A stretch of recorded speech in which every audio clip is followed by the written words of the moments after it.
you talked about hospitalizations and stuff. Talk about home care, like, Tamiflu versus it's time to go to the emergency room. Perfect. So a lot of triaging of patients with the flu is best done at home. So you get a call, or I get a call from a patient, and I can ascertain that, maybe they do or don't have strep throat. Maybe they do or don't have the flu. Maybe they do or they don't have mono.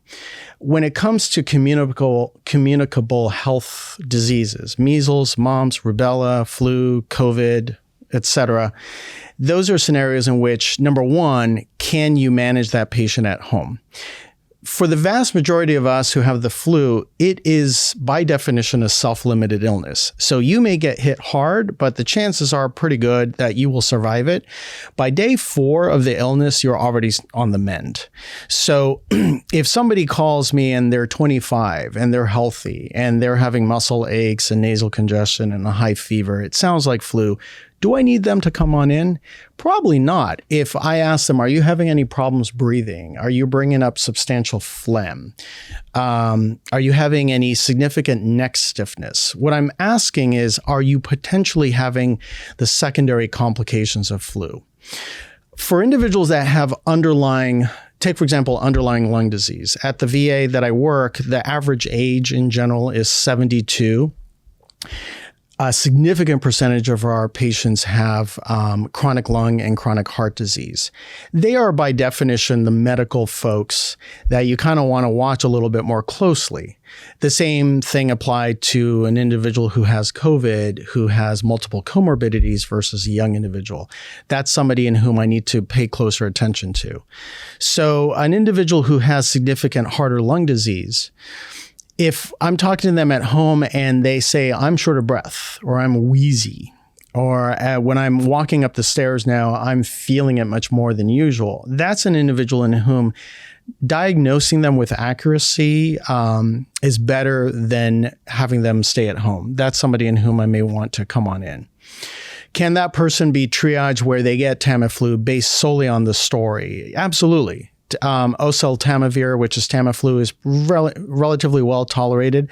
It's best to have that medication prescribed within 48 hours because of the way it works.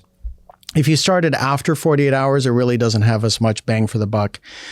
Same thing goes for Paxlovid with COVID. You have to give it within 5 days. And I keep making COVID analogies because that's been on my mind and a lot of folks. But for Tamiflu, it's within 48 hours. So if you get a call, I've been sick for 3 days, Tamiflu may not work too well, you can still offer it.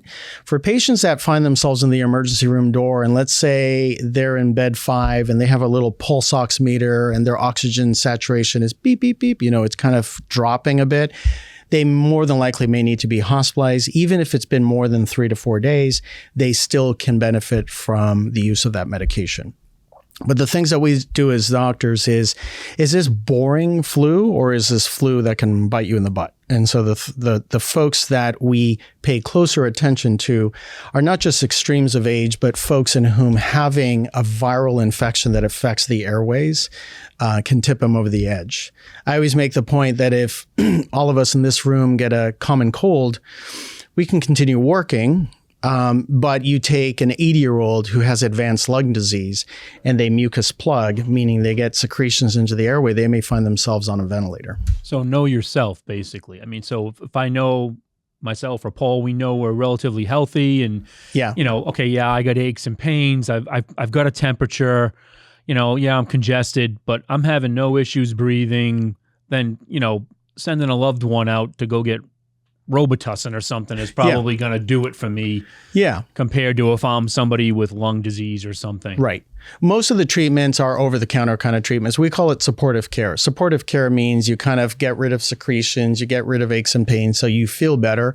Some of the medications that are used, if you go through the cold and flu aisle, are basically 4 major ingredients, just totally mix and match over and over to the point of exhaustion that you can't tell which one to get. But you're basically using decongestants, expectorants, mucolytics, and Tylenol for pain. So most of that, and it's rest and fluids. It is in my clinical experience, a boring illness, I always say you always want to be a boring patient in healthcare. When you get interesting, that's interesting for us, but not good for the patient. But the patients that do get interesting are the ones in whom they have a lot of issues. So if an individual who's smack dab in the middle of getting chemotherapy for leukemia has a flu-like illness, they could have flu, but they could also have a variety of other things requiring them to get checked out. Hey folks, connecting with your benefits is our primary mission, and the SITREP is providing more options than ever. Subscribe to our free email newsletter, subscribe to our audio podcast channel, or subscribe to our content on YouTube. For details and links, check out the description below.